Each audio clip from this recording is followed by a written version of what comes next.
basic principles, basic geometric questions and linear dimensions and calculations. So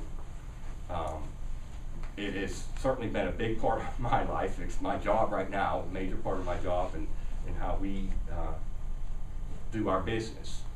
And in fact, right now, after this presentation, I have to go out to a job site.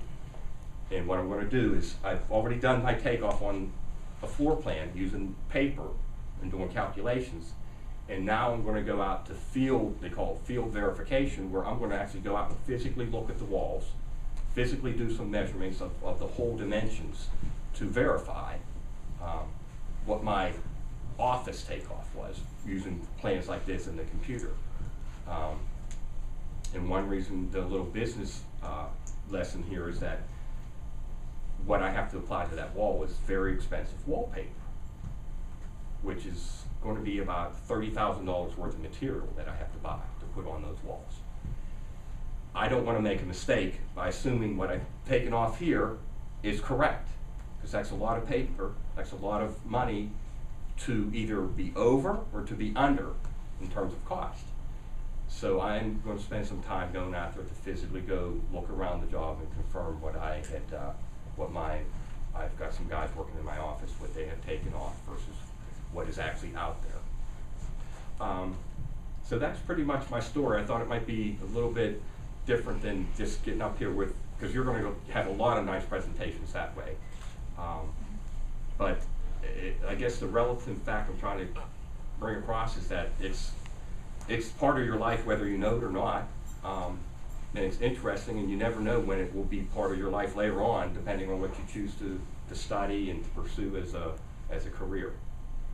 I have a question. Sure. So, can you explain why it's important to learn formulas and how to work with formulas, even if the computer is going to know all the formulas when you get older? Right, and I'll give you a story that my father always told me. He was very well respected and was very well known in his field and what he did. And they'd send a lot of people fresh out of school that kind of learned all these formulas, book formulas, right?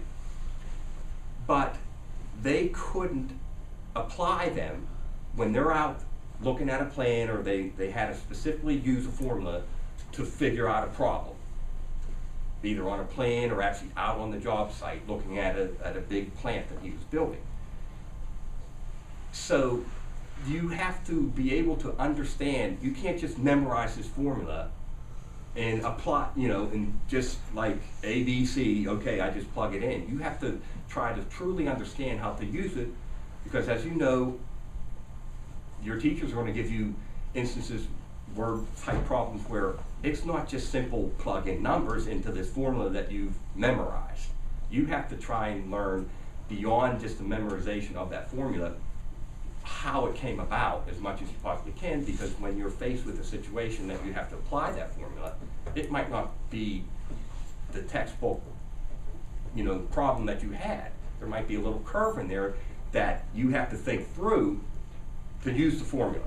So the formula is only as good as what you know of it and how to apply it based on trying to learn, where it comes from and where it's going to lead you to, as opposed to just, oh, here's a formula, I know it, I'm going to plug in these numbers and it's going to get me some answer, but I don't know what answer that is. I just know, oh, it's correct, but what is it? Where did that come from?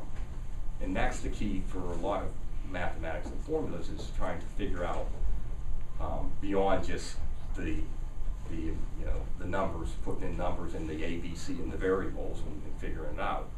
It's trying to apply it. And that's what engineering does. Engineering takes those formulas out of the books and into a real life situation, like someone trying to put together this plan through a computer, and then someone taking this plan and trying to build this building. So that's I hope I answered your question. Absolutely. But that's the importance of what, if you have, as you study now and continue to study, what you try to get out of what you're learning is beyond just taking that formula and putting in numbers and not understanding the end result other than whether it's right or wrong. Thank you Okay. very much. Sure. Excellent.